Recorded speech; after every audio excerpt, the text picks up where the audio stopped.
Hi guys, it's Jasmine. It's DeMichael. We're chatting with the Overstreets. Okay, guys, today we're going to talk about how was having NICU babies, especially so young. So, if you don't know, this is NICU Awareness Month. So, we just want to talk about our little princesses for a moment. Okay, we'll start off with Aviana. So, Michael and I had Aviana our senior year, spring break, our senior year. Jesus. And Aviana weighed 2 pounds and 14 ounces and 19 and a half inches long. And I was really scared.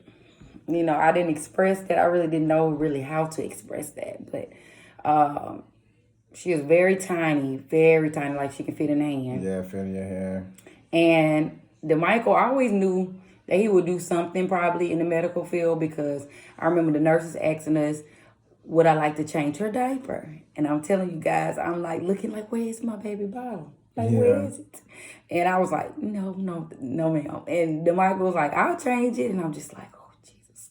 And he did it with no problem. Yeah. Changed Avy with no problem. I would say for me, it was, I'll be honest, like I wasn't scared. I wasn't nervous. I didn't really think at that point, like, my child could die. You know what I'm saying? I just be one. I didn't know that. I just was kind of oblivious to what was going on with having a child, especially like I said, a young and a like that. What she was 29 weeks. Us having her so early and her lungs not being developed, it was just for me. I didn't know all of this stuff, so I was thinking, oh yeah, she's just like a baby, just like any other baby. She'll be fine. She'll pull through, and she'll fight and that was just my mindset. I think it was just probably just being young and just being not aware. Just to be 100% honest. So it really ain't affecting me that much. And Jazz was really nervous, scared every time she had a heart rate drop. She thought it was the end of the world. And I used to, I was just there to kind of reassure her that, she's going to be fine. She's a fighter. And like they say, and that is just the honest thing, if you talk to most people in the NICU and something I definitely heard, even in nursing school, and they told us this when we were younger. And then when I did get in nursing school and I heard it, I was just like, oh, wow, it's true. But they say African-American females are the strongest. So then they got like a little order of how, who pulled through and how they progress and things like that. So for me, like I said, overall, it was a not so scary situation with Aviana. But to go to Malia, who was also premature, she was born 5 pounds, 3 ounces, but Jazz had to get something called a cerclage. She have a short cervix, so they pretty much had to stitch up a cervix and they put on bed rest pretty much right after we found out she was pregnant.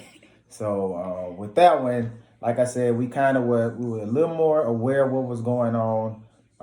Had a little more time to prepare, but it was still, like I said, it's a scary situation. Right. If that would have broke for some way, shape, form, or fashion, she could have came. She could have came out. So that was another thing that we pretty much had to deal with. So. Yeah, and we had Malia at 33 weeks. 33, okay. And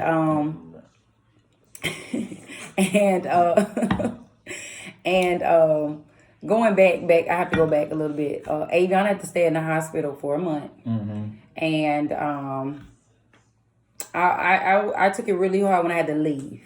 Yeah. And I took it really hard because I saw, how you see the mothers leave the hospital with their babies and they had the car seat on little carts and they was riding them out, and then my baby wasn't there. So it was hard. Also, Aviana came home on a heart monitor.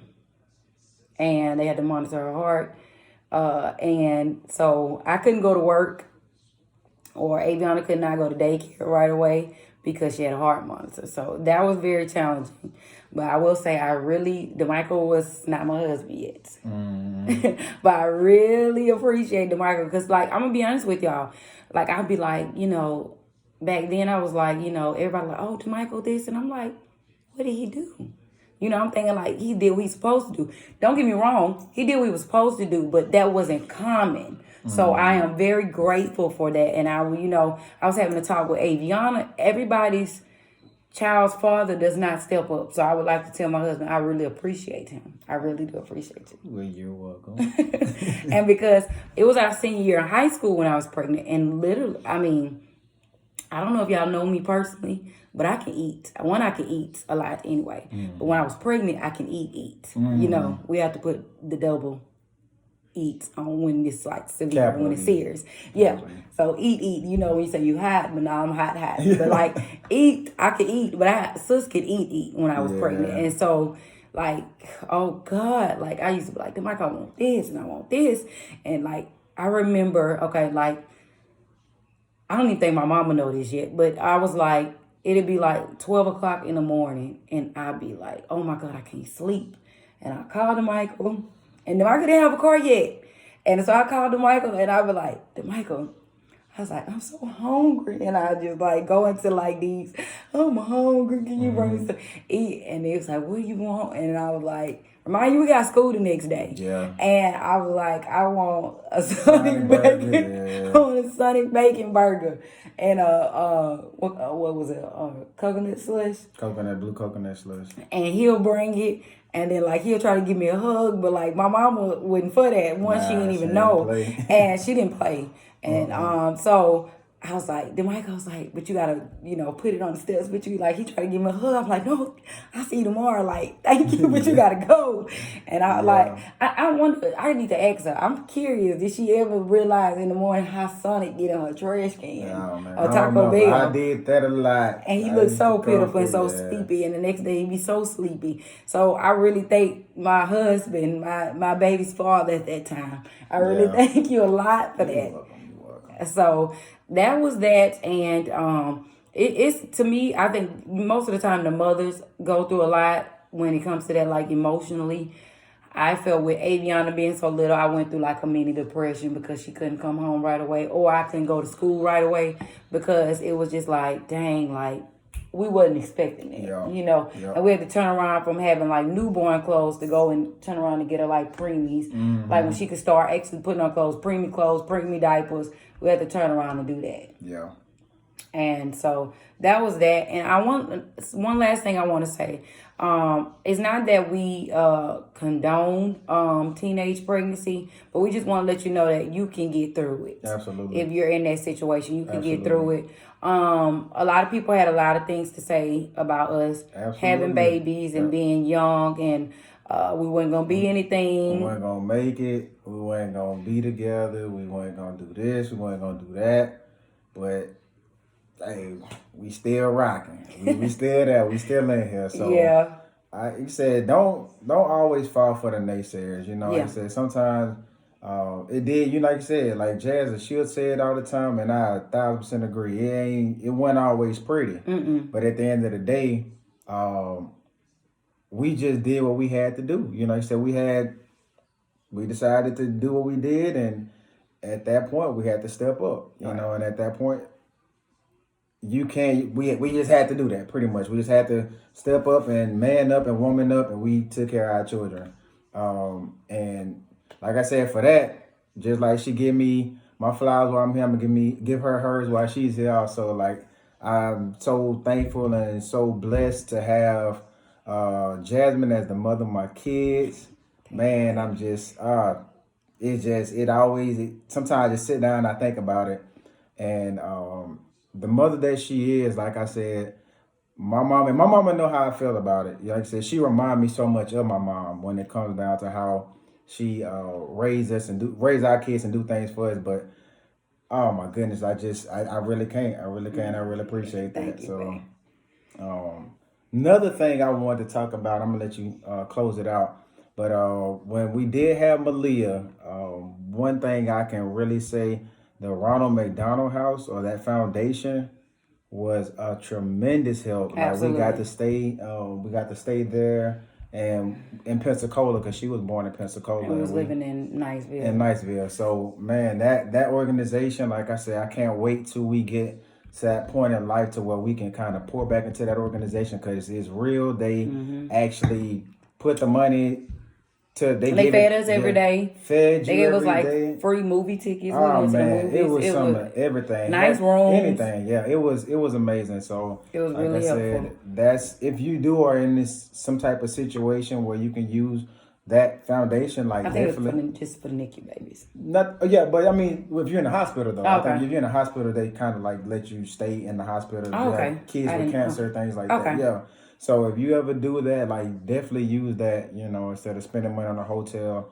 But like I said, I can't wait to that point in our life where we can really like pour into that because that was really, really something that helped us out. So also. Yeah, and I want to go back. Like Michael said, like I'm giving him like props, and we giving each other props. I really want to thank our moms. Yes. Because when I used to think my mom was really hard on me, and when it came to Avion, like she didn't play. She was only babysitting when we went to school and to work, right? And she didn't play. One of my best friends, Maisha, she'll tell y'all all the time. She'll laugh. She was like, Marietta, can we go to Chick-fil-A? She's like, yeah, Aviana's going with you. And like that was her mentality. And I like at first I'm just like, oh my God, bruh. But like nothing. But I'm gonna be honest, I'm so grateful because DeMichael and I waited 5 years later to have another baby because we watched our own baby. We kept our own baby, and there was we did not get any we got WIC was the only thing with Aviana. We did not get any food stamps or any grandma program. DeMichael worked at first to help like with Pampers because I couldn't work because Ava was so small. And to like have the water, we have to have the distilled water for the for the formula because Aviana had to have a specific formula because of her being preemie and her skin too. Her skin throwing up and all that stuff. Yeah. Yep. So like it was not easy, and like I'm gonna be honest with you, like our parents made us get it out the mud. Yeah. And so I'm really grateful for that because. I mean, I'm grateful for it because to me, I feel like it helped us mature a lot. Absolutely. And that same thing, like Jazz saying, if you do have kids that somehow get pregnant early, like tough love. You got to give them tough love. Like I said, if not, they have a lot of times they come, they have another one because you just pretty much like, okay, well, mama took care of the first one, daddy took care of the first one, they'll take care of the second one. Right. So, so that's what. Just a recommendation. I sound with you. Like I really appreciate my mama for being on my tail. Yeah, because she didn't play. She made them make sure he had that water over there. Yeah, she didn't play. So I ain't had no choice. Neither one of the mamas played. So it was just that was really good because I feel like it made us like the responsible parents that we need to be. Absolutely. And so I just wanted to say that and like I said, we don't condone or encourage teenage pregnancy. We just want to let you know that you can get through it. And like DeMichael said, don't listen to the naysayers because it was so many people. And I've even heard of people saying like people from their churches and different things disowning them. We didn't have that issue in the church, but we did have a lot of people have a lot of negative things to say about us. Yep, and I want to go out. Oh, you want something? No. I want to go out with this. I do realize everybody's not blessed to have their child's father stay with them and not only that, marry them. So I want to let you guys know, just because you have a baby, especially young, or even when you're older, because this goes to everybody, I don't believe sin has an age. So my thing is, having a baby does not keep a person. And I just want to let you know that, young ladies, and either older ladies, but especially the younger ladies, because I've seen a lot of people feel like after they have their babies that like it's going to make the guy marry them or they're going to create a family, and that doesn't happen. And expectations aren't met like you expect them to be, and you're a single mother raising a kid. And I'm going to be honest with you, I've seen a lot of family members have to go through that, and just friends, and it's a lot of work. People that we know, yeah. It's a lot of work being a single mother. Like it's a lot of work having two parents. So I can just only imagine what it's like. So ladies, just really realize that just because he have a baby by you does not recommend the commitment that's gonna go behind it. And then also I just throw a little thing in there is that The biggest thing also with this is trying to co-parent. Like, try your best to. I mean, like I say, you lay with that person. Y'all was liking each other at one point. For your child's sake, just try to co-parent. Sometimes people don't see eye to eye, and that's totally fine. You're two different people and raised two different ways. But fathers, step in there. I got to shout out my boy D Wills. Like, I seen him do some things and ask Jared how much Oh, he I brag on brag. you. Oh, he Man, still brag on yeah, it's you. just I ain't gonna lie. Like, I thought I was a great father until I seen what he did for his kids, and I just gotta say, like, stay there. Like, you gotta take care of your responsibility. And I tell anybody that's younger than me, older than me, having a child for the first time, make sure you're always there for your kids, no matter what. And like I said, also just try your best to co-parent. Try. You don't have to be buddy, but for your kids, you have to come together and just Just be squash that. Yeah, active. just be active for your kids. So that's all Because I got for you. kids suffer when Yeah. both parents aren't active. Yeah. So just always remember that. Well, like I said, I think that's going to That's wrap good. it on up. So like I said, hope y'all have a good night. All right, guys. Thanks for tuning in. All right. Bye.